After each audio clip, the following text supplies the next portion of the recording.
Aujourd'hui, samedi à Nouakchott, le président de la Chambre des conseillers, M.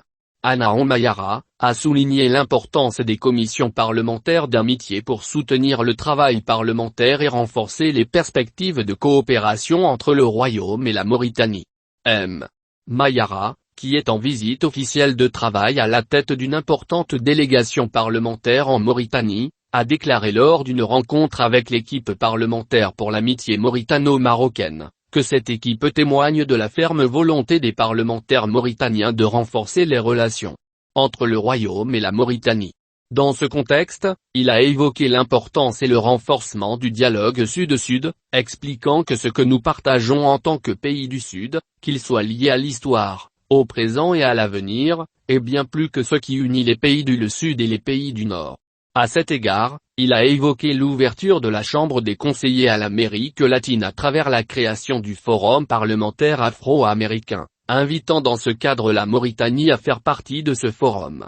Il a souligné l'importance de développer les relations parlementaires bilatérales au profit des deux peuples, en particulier de consolider les relations économiques et de les faire avancer.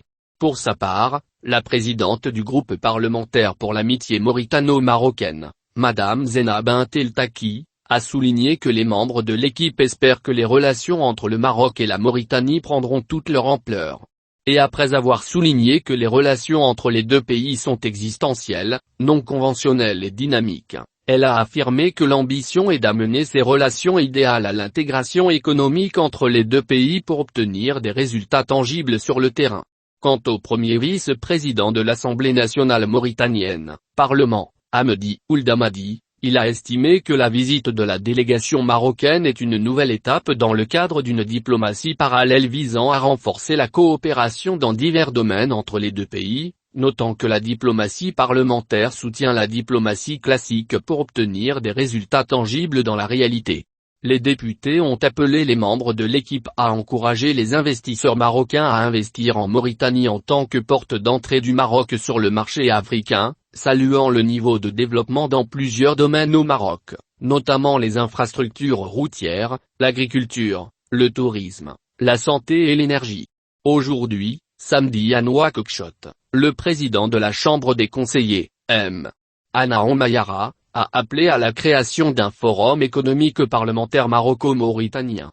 Lors d'une rencontre avec le président de l'Assemblée nationale mauritanienne, Cheikh Ould Baya, M. Mayara a expliqué que ce forum sera un espace pour discuter des voies d'investissement entre les deux pays et présenter leurs qualifications, espérant que le forum aura des résultats tangibles sur le sol.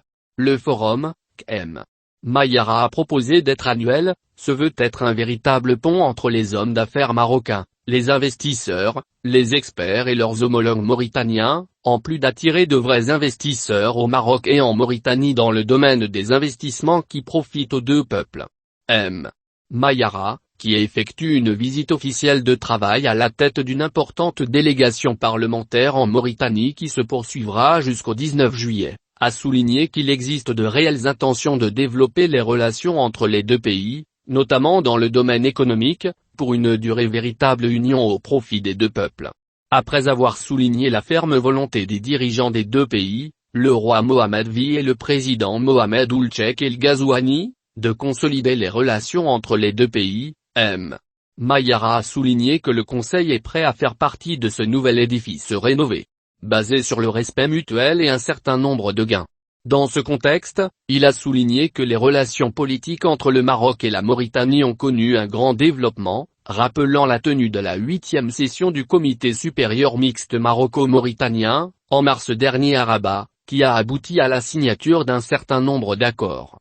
Il a ajouté que le Maroc et la Mauritanie partagent un destin commun et ce qui les unit le plus, soulignant dans ce contexte l'importance de développer la coopération entre les deux pays frères et les moyens de la développer et de la renforcer, notamment dans les domaines liés au travail parlementaire, qu'il s'agisse en matière d'échange de visites entre salariés et cadres administratifs et techniques, ou dans le domaine du suivi des politiques publiques, de la législation et des études.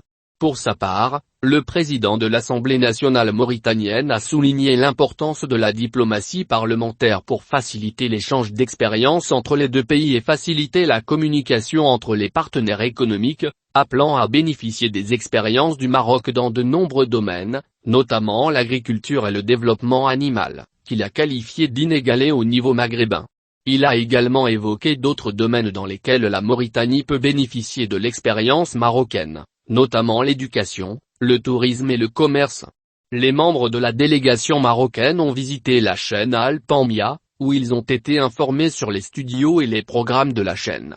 Cette visite s'inscrit dans le cadre de la consolidation et du renforcement des liens fraternels communs forts des deux peuples et pays, et de la consolidation du dynamisme distingué dont témoignent les relations maroco-mauritaniennes, et une occasion d'approfondir le niveau de coopération institutionnelle parlementaire qui existe entre les chambres des conseillers et Assemblée nationale mauritanienne. La délégation marocaine comprend Fouad Kadiri, le successeur du Conseil, Mohamed El Bakouri, chef de l'équipe du Rassemblement national des indépendants au Conseil, et Youssef Eyedi, chef de l'équipe socialiste du Conseil.